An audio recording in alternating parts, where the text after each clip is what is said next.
Salut la compagnie, c'est Jules Melon et aujourd'hui dans un procédé critique, ouh là là, je vais vous parler d'un film plutôt controversé et ce n'est pas étonnant puisqu'il est réalisé par un certain Gaspard Noé dont je continue la découverte ici de la filmographie entamée il y a quelques mois. Celui-ci s'intitule Love, sorti en 2015 et il s'agit d'un drame érotique, romantique, avec des scènes de sexe non simulées, donc considérées par certains comme du porno, mais n'est-ce pas un petit peu plus subtil que cela? Je vous laisse répondre à cette question si vous le souhaitez en commentaire. Interdit donc aux moins de 18 ans à sa sortie en France, ce qui paraît logique, mais disponible sur la plateforme Netflix, où il a rencontré un certain succès d'ailleurs. Au casting, nous avons des actrices et acteurs pas forcément connus, tels que Carl Glusman, Aomi Muyok ou Clara Christine, mais aussi des apparitions de Gaspard Noé lui-même ou encore de Vincent Maraval. On va essayer de faire un synopsis sur cette histoire à la fois simple et compliquée. On se retrouve le premier de l'an, voilà, au réveil, notre protagoniste qui s'appelle Murphy se réveille la tête en vrac, il sent que cette journée va pas être top et l'année qui vient non plus, et il a reçu un appel, voilà, très tôt, de la mère de son ex, qui s'inquiète pour sa fille, puisqu'elle aurait disparu depuis au moins 2 mois. Donc forcément, vous imaginez l'angoisse, là, lui qui vit désormais avec une autre femme, qui s'appelle Omi, et qui est la mère de son enfant. A noter que Omi, il l'a rencontré alors qu'il était en couple avec son ex qui s'appelle Electra, et que même ils ont eu un plan à 3 ensemble, et que ensuite, par accident, il l'a mise enceinte, Omi, et celle-ci a refusé d'avorter, parce qu'elle était pro-life, voilà, puisqu'elle-même est née d'une grossesse non désirée, mais les parents ont voulu la garder. Oui, bref. Et donc, notre cher Murphy va se rappeler de certains souvenirs avec Electra, en flashback très déstructuré, hein, narration un petit peu complexe là-dessus, mais c'est du Gaspard Noé, on a l'habitude. Et donc, entre regrets, peur, promesses non tenues et tout, on va voir ce qu'ils ont vécu. Et alors, forcément, oui, il y a pas mal de scènes de sexe bien frontales, qui sont, on va dire, compréhensibles dans le propos du métrage. Il y en a peut-être un peu trop, voilà, hein, je le dis, je ne vais pas faire mon faux prude, mais quand même, et je peux comprendre que ça déstabilise pas mal donc, de gens qui l'ont vu, et que certains d'ailleurs ne veulent pas voir ce film. C'est possible, hein, c'est comme ça. Mais au-delà de ça, une fois que vous êtes passé outre ces moments qui paraissent parfois un peu voyeurs, mais oui, la caméra de Noé est parfois en mode voyeurisme, mais ça sert à un certain propos, eh bien c'est un film assez métaphysique, psychologique, qui brasse des thématiques assez profondes et larges. Évidemment, le titre du film est clair, hein, c'est un brûlot sur l'amour, l'obsession de l'amour, le sens de la vie, l'amour, et puis les promesses faites par amour qui ne sont pas tenues, amour extrême, amour sentimental aussi, oui, il y a des scènes romantiques, notamment vers la fin du film, mais je ne vais pas en dire plus. Et tous ces questionnements qui sont très habituels dans le cinéma de Noé, hein, de ce que j'ai vu. Parce qu'il voilà, après, il faudra que je vois Climax et Lux Eterna avant la sortie de son prochain film, Vortex, qu'on espère pour bientôt.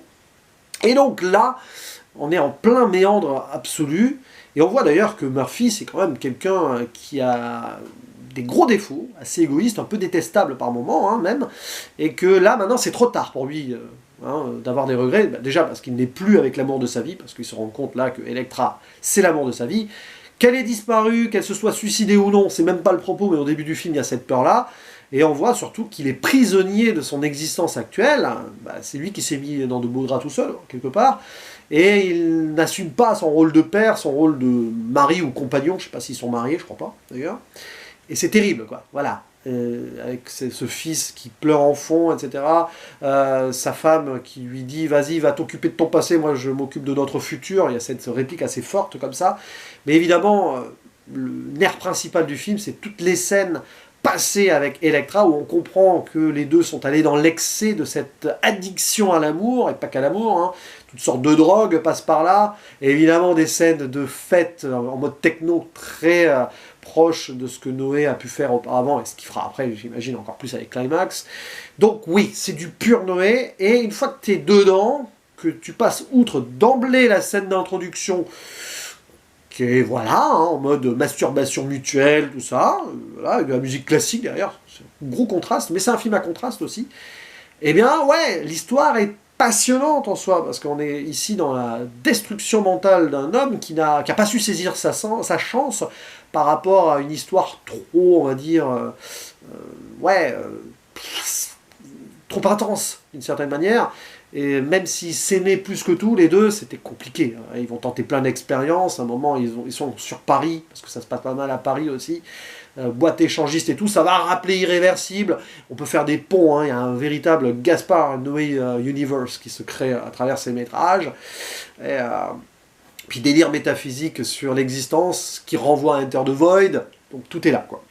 Et c'est poisseux, en même temps c'est terrible parce qu'ils ont cette romance-là, on est à Paris un peu, mais on est quand même dans les bas-fonds, les endroits les plus glauques possibles. C'est terrible, d'une certaine manière. Et ce n'est pas tout, parce que Gaspard Noé, il parle beaucoup de lui dans ce film, je trouve.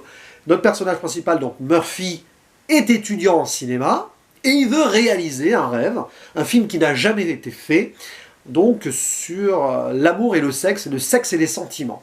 Eh bien, c'est assez incroyable, parce que Gaspard Noé, avec ce film, réalise le rêve de son personnage qu'il met en scène. Il y a quelque chose de méta et d'intense là-dessus, et même si c'est une sous-thématique, quelque part, je trouve que c'est assez pertinent, et ça donne quelque chose de plus profond à un film, qu'il est en soi, hein, sur les relations humaines et sur l'amour.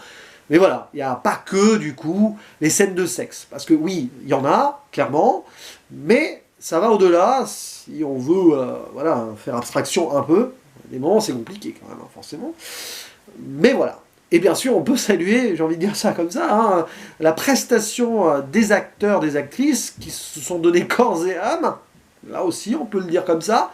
Sans simulation, c'est assez rare, sans doublure. Je pense pas, ou alors ça a été très bien fait, mais quand même, bon, il y a des moments, voilà, le budget étant assez limité, je pense pas qu'il y ait eu des doublures numériques et tout.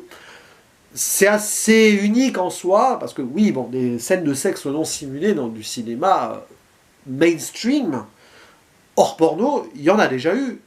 Mais avec les vrais acteurs qui font ça, c'est pas étonnant qu'ici le casting soit avec des gens pas trop connus. Bon, après, voilà, peut-être qu'il n'a pas voulu non plus essayer d'avoir des célébrités hein, dans ce genre de film-là. Mais c'est un métrage intéressant qui s'inscrit dans la lignée donc, des précédents brûlots de Gaspard Noé.